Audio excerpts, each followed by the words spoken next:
gathered here to fill you with fear and give you a treat for your ears. As we invade your mind with our scary rhymes and some tales that can be gory. As you bear witness and sit here and listen to our poetic horror stories.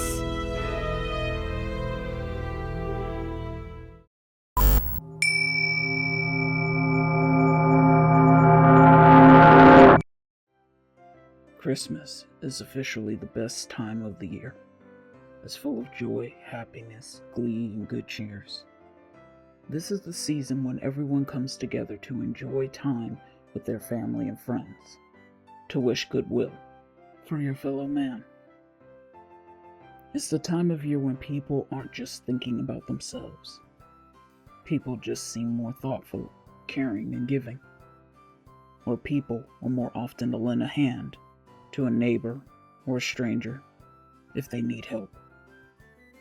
Everything is so whimsical and festive, making this time feel really special, where people put up beautiful decorations, pretty, colorful, twinkling lights on their homes and in their windows.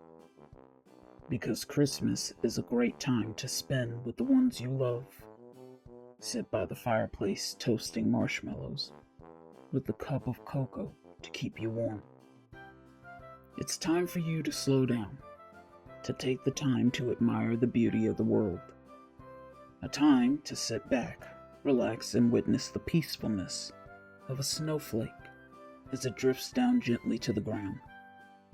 And you think to yourself, this is a miracle, a true gift from God. Everything just feels right around this time. Well, that is what I used to think about 7 months ago, when it was Christmas, December 25th, 2025. It's now June 25th of 2026. It's officially summer here. But you won't be able to tell, because now every day is Christmas hell. Hello, P.H.S. crew. We have a question for you. What would you do if every day was Christmas? Let's have a conversation in the comments below. We are dying to know.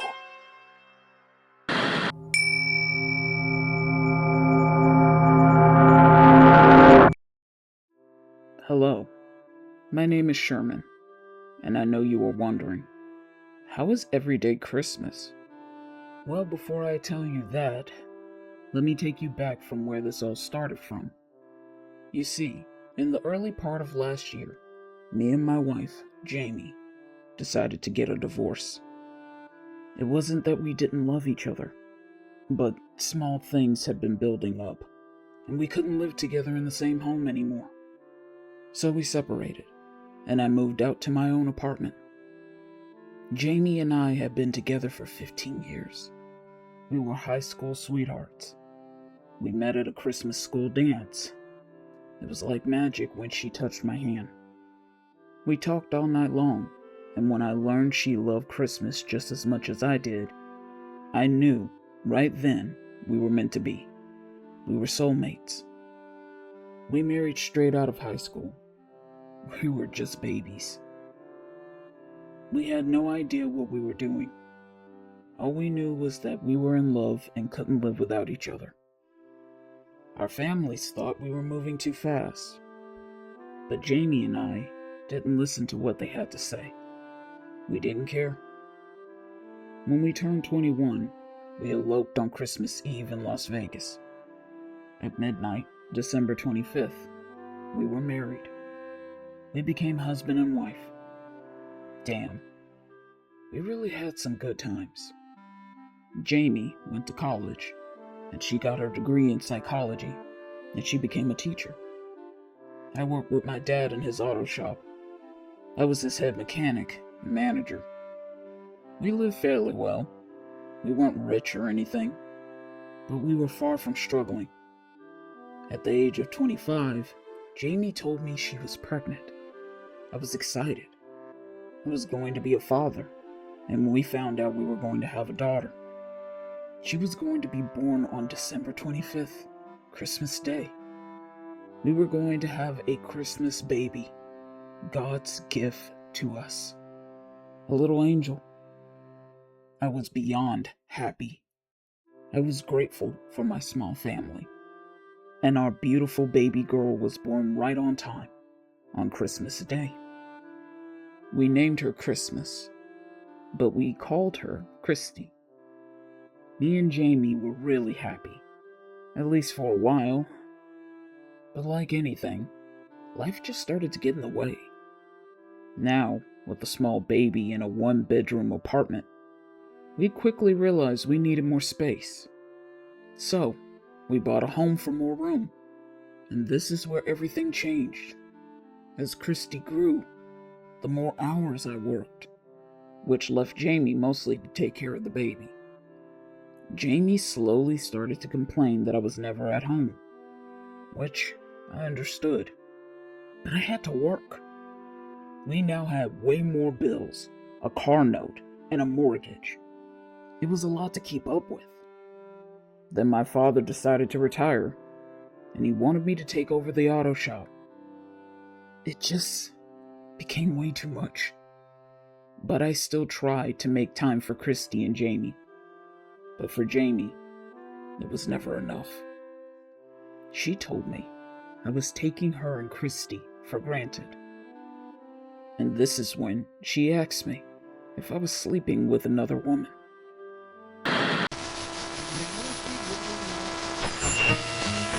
And one day he is going to pay for his selfish, petty, evil ways. Anyway, I'm sure my mother made him come to my home for Christmas dinner with his family.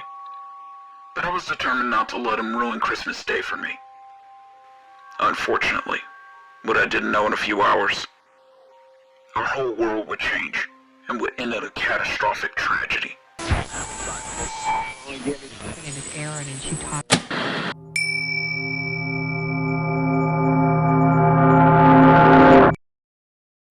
Jamie just accused me of having an affair. And this was why I wasn't there. I couldn't believe what I was hearing. It was ludicrous to me that she thought this was the situation that was happening. I kept trying to reassure her that I would never cheat on her, but she didn't believe me, and our issues just got worse. So after a while, I wouldn't come home at night, just so I could avoid arguing and fighting.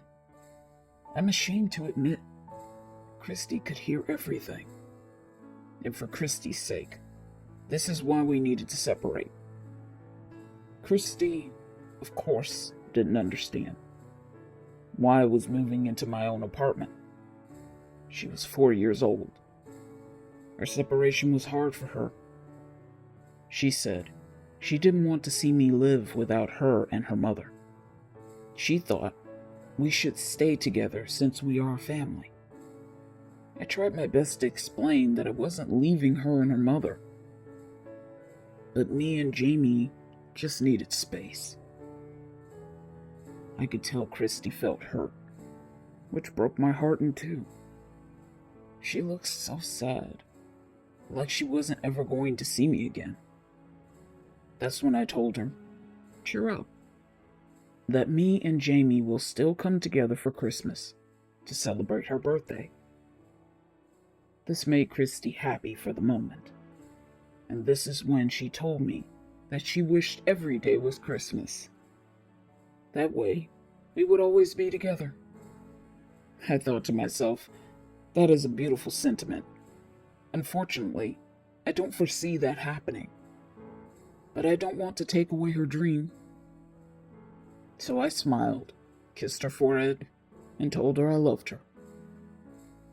Jamie was gracious enough to let me stay over Christmas Eve in one of our spare bedrooms, so I could see Christy's Christmas morning when she woke up and opened her Christmas/birthday presents. That night, I tucked Christy into her bed early, so after Christy was asleep, Jamie and I could wrap up the rest of Christy's presents. Just before Christy fell into a deep slumber, she told me to come closer. Then she smiled and whispered into my ear, "I'm glad you're home, Daddy." As I fought back my tears, I told her, "I'm glad I'm here, baby." Then I just sat there and watched her drift off to sleep. The next morning, Christmas Day, Christy was the first one up. She was ready to open up her gifts. It was the best day ever. It felt like old times again. Jamie and I also exchanged gifts. In that moment, we truly felt like a family. Jamie cooked us a big breakfast. Then we watched Christy play with her toys. The day was filled with love and joy. Everything felt truly magical. That evening, Jamie brought out Christy's birthday cake. It had 5 lit candles on it. Jamie told Christy to close her eyes and make a wish, then blow out the candle. But keep the wish to herself, or it wouldn't come true. Christy nodded her head, closed her eyes as tightly as she could, and blew the candles all out with all her might. I have never seen Christy so happy.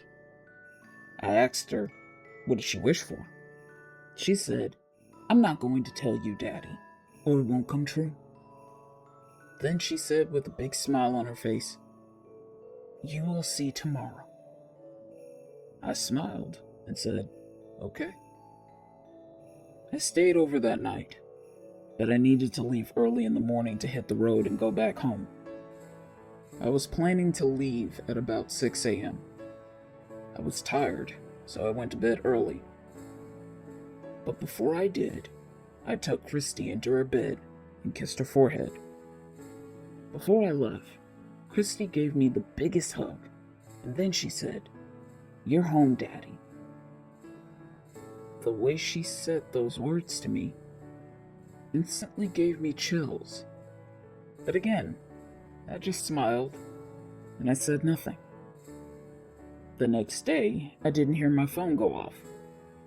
I thought I slept through my 6 a.m. alarm. That's when I heard Christy. She was the first one up.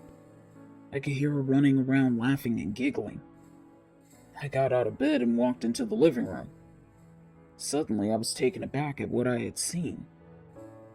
Christy had new presents under the Christmas tree. That's when I noticed Jamie standing next to me. I whispered to Jamie, "Did you place those presents under the tree?" Jamie looked at me confused and said, "No, I was about to ask you the same thing." To us both, this didn't make any sense. We were trying to figure out who left those presents for Christy under the tree. Then Christy turned to us and said, "Mommy, Daddy, my wish came true." I looked puzzled as I asked Christy, "Honey, what did you wish for?" Christy looked at me with her big, brown doe eyes and said, "I guess it's okay to tell you now. I wished every day was Christmas. Now, Daddy, you can never leave, and we will forever be a family." This will conclude Every Day is Christmas Hell. We hope you enjoyed this Christmas story. If you did enjoy it, then please like, share, and comment to let us know. And if you're new, please subscribe and become a part of the P.H.S. crew.